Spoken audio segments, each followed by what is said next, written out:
Znači, ovdje u toplicama na izvoru glavna zanimacija je kuhanje jaja u korpi. Svi živi to rade i Osijek miriši po sumporu, miriši po kuhanim jajima, tako da miris nije baš super.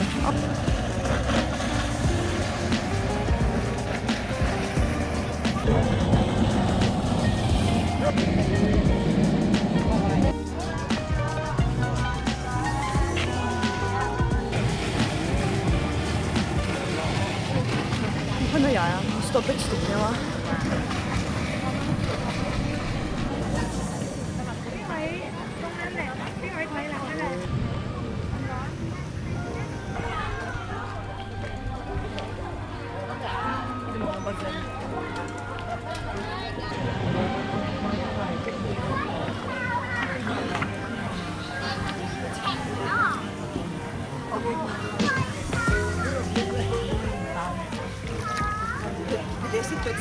Temperatura je učenja.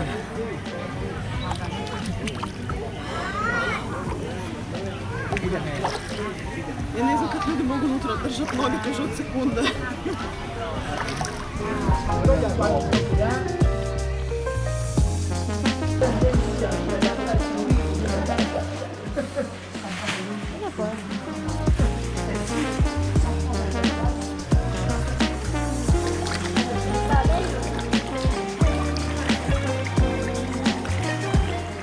Toplo ima 40 stupnjeva najmanje.